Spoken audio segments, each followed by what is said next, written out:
So recently, I was watching a review by Linkara of the Killing Joke, a review that he had to upload 3 times due to copyright reasons.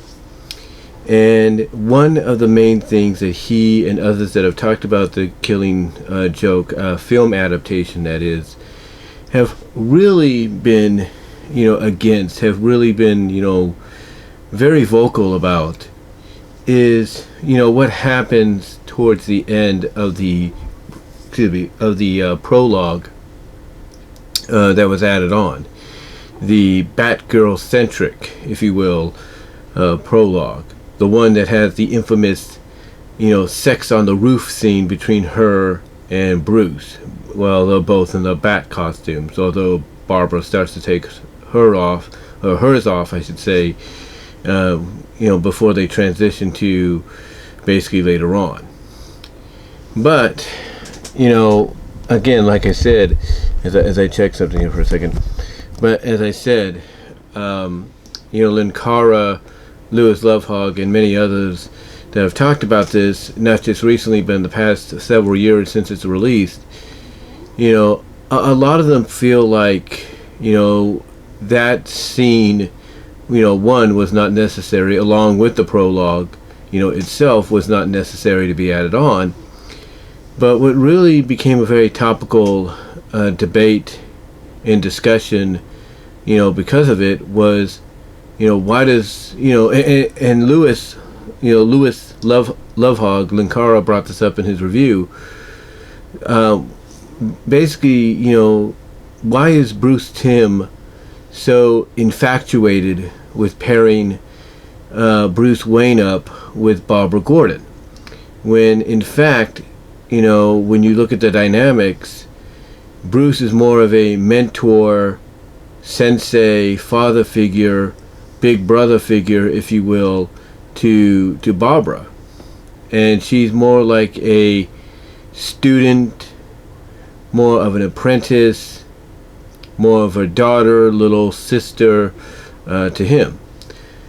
So why is he so determined to do it? That being Bruce Timm.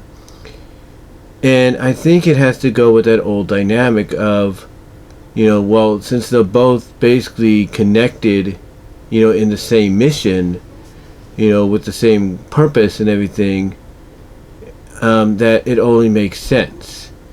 I mean, this is a question that obviously gets asked when it comes to the pairing of Wonder Woman, Princess Diana, or Diana, well, you get Diana of Troy, if you will. Why, Diana gets paired up with Clark, Superman and Wonder Woman, this is the same question that gets asked about them. Why pair them up? And mainly the answer is both are superpower beings that are basically not of this world. Superman comes from a planet known as Krypton. It's very similar to us, but more futuristic, more advanced. And Diana, Wonder Woman, comes from ancient Greek mythology, basically the gods. She's the daughter of Zeus. She is the daughter of what's her name? I can't think of her name right now, but she's the daughter of Zeus to an extent. She's the daughter of Aphrodite, or not Aphrodite, but Hippolyte, or whatever her name is. So basically, long story short, her and Superman are just like, not really of this realm, not of this world. And the reason being is because they're so different, because of their the similar strength and powers. Both can fly, and both have, like I said, super strength, and somewhat both carry a secret identity outside of the superhero persona. So some comic book writers that have written the stories, feel that they are the best choice to be together. Not Diana and Steve, if you will, or Clark and Lois, but, Diana and Clark. And even though it doesn't make sense, it makes sense along the lines of, again, they're both superpowered superheroes that are not really of this world, that are protecting this world, that have similar abilities and stuff, and live similar lives, that it makes sense. And and this is why someone like Bruce Timm would look at Barbara Gordon, Batgirl, and pair her up with Bruce Wayne, Batman, even though it's been established. Even though it's been established that what's his name? Who's the Robin in Batman the Animated Series on? It's already been established that Robin, if you will. Let me check something here. Trying to see which one it is, or what character it was initially. It is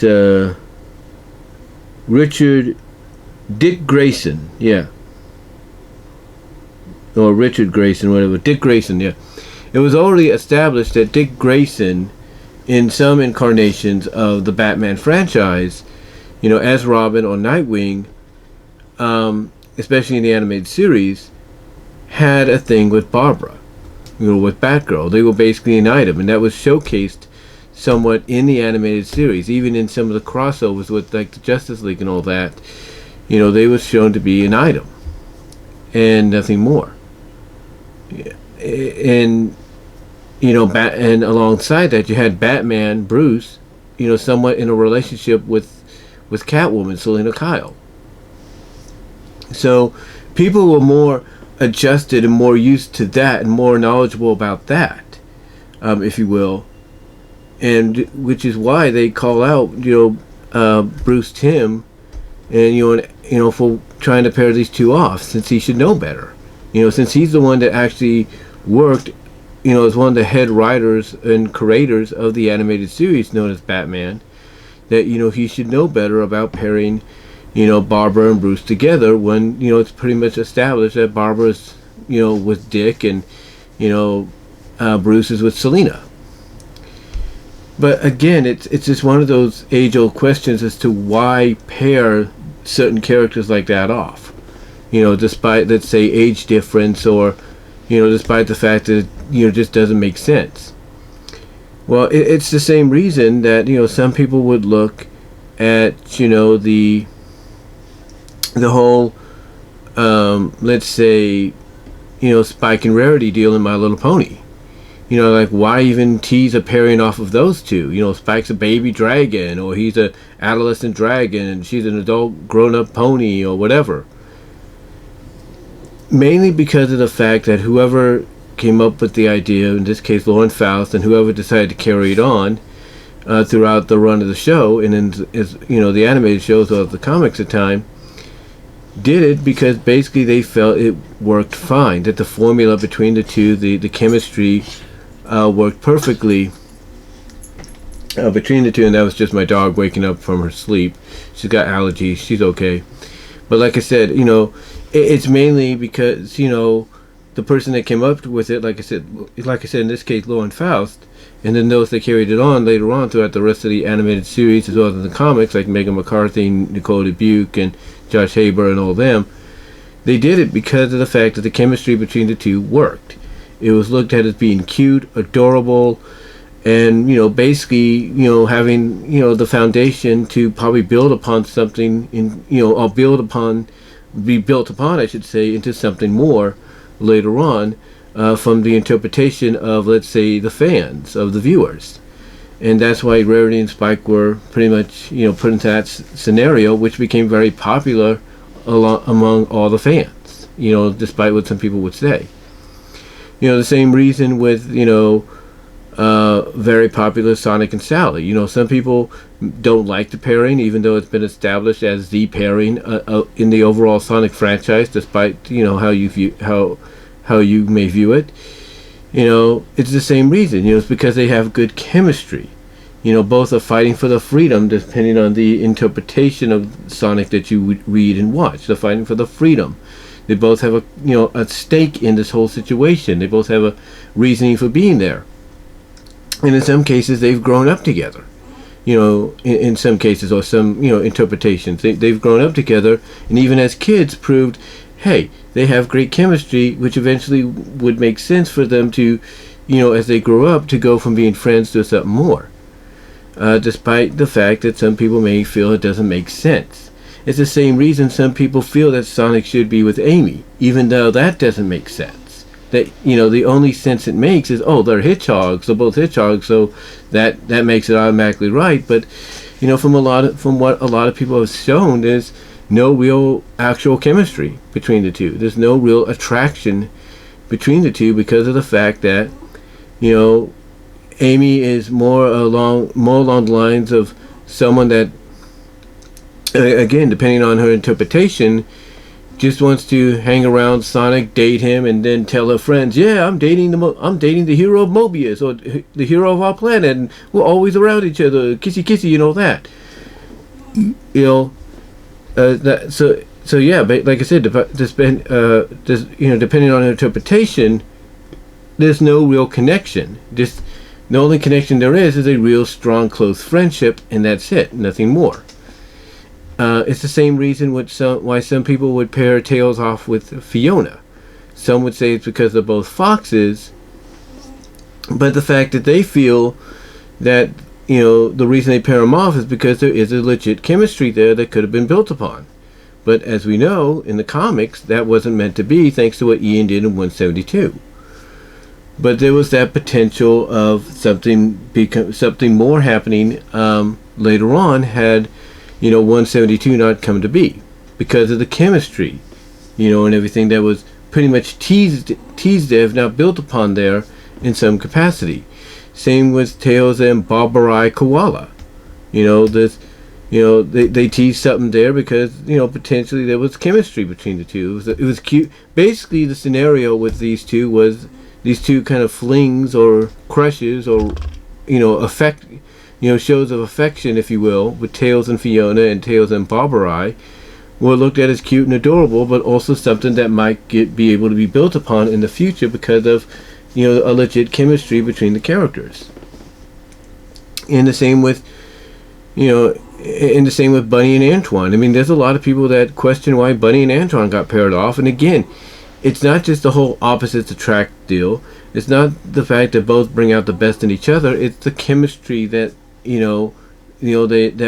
that allows them to work off each other. That allows them to be with each other because they understand each other and everything. Because they have that connection. As strange as it might seem to a lot of folks.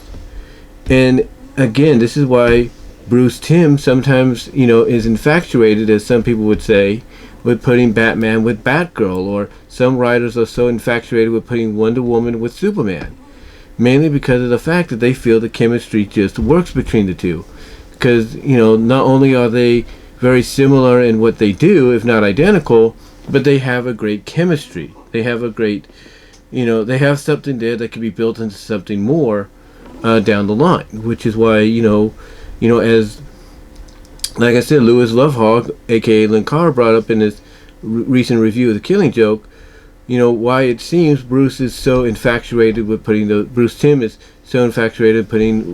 Batman and Batgirl together, even though logically in story it doesn't make sense because of the roles both represent towards each other. It's just one of those scenarios. It's kind of like, as I mentioned in some of the stories I mentioned, like the Miles and like the very adult Sonic fanfic on fanfiction.net called Miles and the MILFs, if you will, Miles and the MILFs. A lot of people may not like the idea of Miles, aka Tails, getting it on, if you know what I mean, with women like Bernadette and Vanilla, and then potentially Alicia Acorn, down the line, and very intimately, I should say. Even though some people feel it's kind of like weird and not right and doesn't make sense, to the writer, again, I give him credit. They write Tails in there as being a little uncomfortable about it, but once the moment happens, he gets into it, and it's mainly because of the fact that, they're writing him to have, good chemistry with these characters. He's, when he's having his intimate moment with Bernadette, even though he's a little unsure about it at first, as time goes, as time goes on throughout that first encounter, he starts to get more comfortable with it, more relaxed with it, and that chemistry between the two starts to develop. The same with Vanilla as well in the second part of the story. He's a little unsure about it at first, but as time goes on during that moment, he gets into it, and the chemistry starts to develop even more. And the same could potentially be said for when he encounters Alicia. And as I've gone on record, I think he's going to finish up with his mom. It's like he may not be too thrilled about it, but once he gets into the moment, that chemistry starts to make itself known. And that's why when you look and what I'm trying to say before I get into what I was about to say to finish off, this is why, despite the fact that people may not like the idea, even in fan fiction, by stories, fan fiction stories, I should say, that are done by fans, this is despite people not really being fans of it or thrilled with it, this is why it happens, because of the fact that the writer somehow writes in the chemistry to be developed between the characters, or the chemistry to start showing itself between the characters. And like I was saying, this is why when people watch maybe Linkara's review of The Killing Joke, or watch other people's review of The Killing Joke, the film adaptation, and this is brought up, this is basically why Bruce Timm does what is so infatuated, I should say. Like I said, so infatuated, with pairing these two together. It's because of the chemistry they have with each other. Not just the fact that they do the same thing. They're both crime fighters. They both want to protect Gotham and all that, and each other. But because they have good chemistry, and it's chemistry that can be built into something more. So that's why when you look at all these different pairings, not just in like DC and Marvel and everything, that some people will put their hands up and wonder why would you even pair those two off. The main reasoning, I should say, at the end of the day, is it's the chemistry. It's the chemistry that they view that those characters have with each other that makes it work for them to potentially be paired off in a relationship, despite whether or not it makes sense, or despite whether or not how wrong it could be. And that's pretty much it. But yeah, if you ever want to know why Bruce Timm, in my opinion, does that, does something like, pairs off Batman with Batgirl, as Linkara pointed out in his review, it's about chemistry. Despite how, wrong it might be, despite how unusual it might be, despite the fact that it doesn't make sense, it's all about the chemistry. That's what it is. It's all about the chemistry. I mean, why do you think some fans, when it comes to Rescue Rangers, Chip and Dale Rescue Rangers, pairs off Chip with Gadget? Because because basically from what they see in the show, as well as maybe in some interpretations like comics and junior novels and all that, they see good chemistry that can be built into something more, or developed into something more. Same with pairing Gadget off with Dale. They see, they go off what they see in the show and in what they read in the comics and elsewhere, and they see good chemistry that could be built and developed into something more down the line. Pretty much, and pretty much, come up with whatever idea they can think of for a story, for a storyline reasoning for it happening. And again, when you wonder why they did the scene that they did in the prologue version of the film adaptation of The Killing Joke, the sex on the building thing with Barbara and Bruce, it's mainly because of the fact that Bruce Timm, even in this movie as well as in other incarnations, it's just another example of him being, justified in his mind of saying, see, these two have good chemistry. Like, Bruce could have easily pushed her off, as she's getting ready to get down to her, her panties and take everything off herself. It's like, oh, he could have easily pushed her off before anything happened, but he didn't, because it's the chemistry between the two that allowed the moment to happen, despite how people might feel about it. And Bruce Timm would probably, defend it in that manner. You know, as well as other reasonings as to why he'd want to pair them up. And especially when you look at, let's say, the later versions of the Batman animated series, when it was just Bruce and Barbara and Tim Drake, you know, the obvious reason there, I guess, for Bruce Timm to pair them up is because they're the only two adults, you know, in the Bat family of fighters that could work. You know, ignoring the fact that, oh, look, Catwoman is pretty much still a thing with, you know, Bruce in a way. So, so why ignore that? And the excuse I guess Bruce Timm would give is, well, Dick Grayson is Nightwing now and he's in another city. You know, as explained in the Batman Beyond, Batman Beyond: The Return of the Joker Blu-ray.